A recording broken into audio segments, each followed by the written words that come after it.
So not only is the Skywalker name absolutely meaningless because any random person can just assume it out of the blue, it was also cursed.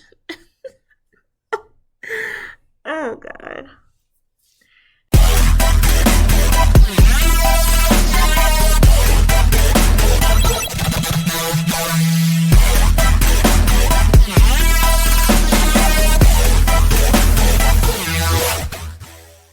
Hey guys, welcome back.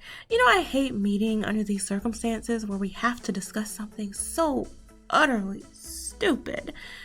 And yet, here we are. Screenrant is reporting that Star Wars confirms Rey breaks the Skywalker curse. The official canon Star Wars comic suggests to be a Skywalker is to embrace death, which means Rey was the one who finally broke the curse. Yeah, it's only gonna get worse from here. Let's scroll down. This week's Star Wars number 5 suggests Rey has broken the Skywalker curse. Lucasfilm is rightly criticized for a lack of planning when it came to the sequel trilogy. As an example, although Lucasfilm President Kathleen Kennedy initially tried to pretend Palpatine's resurrection had been in the works from the beginning, it didn't take long for that claim to fall apart. Oh yeah, she lied! You can say it! She lied, because that's what she does, because she doesn't understand the story and she doesn't know what else to do about that fact, but lie about it. But let's keep moving.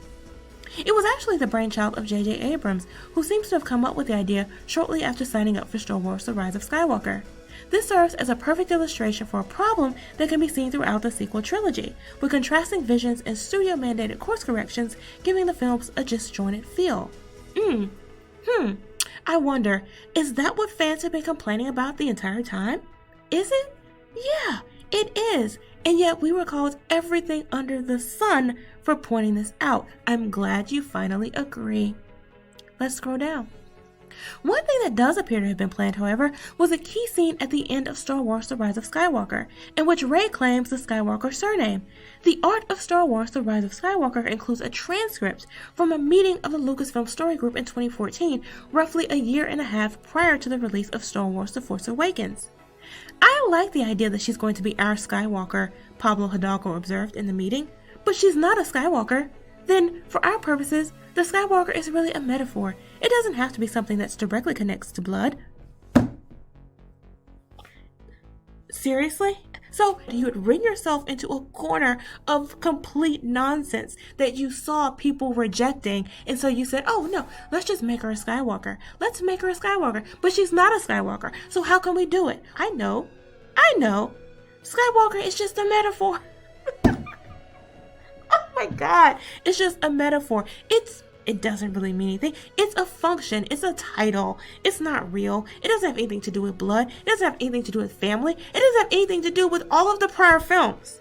That's what you're saying. That's what you're actually saying. Now you've not only undermined everything Anakin sacrificed for, you've undermined everything Luke sacrificed for. This is a story of a family, and you've completely deconstructed that for the whole purpose of putting together this bullshit story that you made up that made absolutely no sense when you could have just gone with the existing stories that you already had that apparently Kathleen Kennedy forgot about.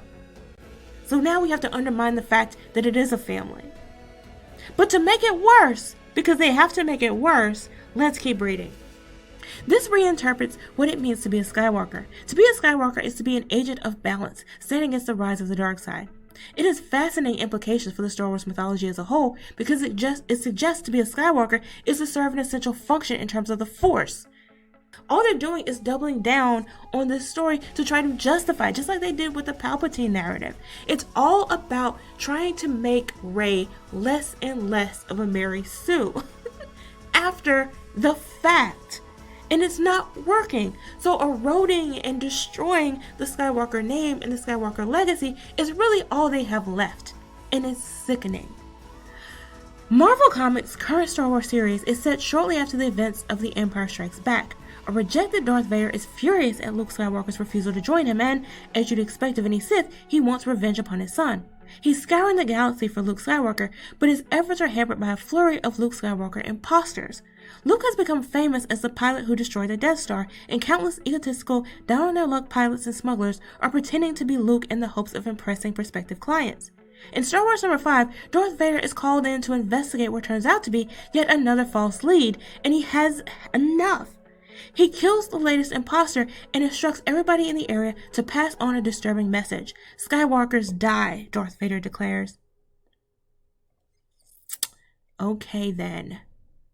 The statement is more a reflection of Darth Vader's momentary frustration, but there's a sense in which the pronouncement seems more like a prophecy, or perhaps a curse. And then it goes on to say, looking at the Star Wars saga as a whole, Darth Vader is right.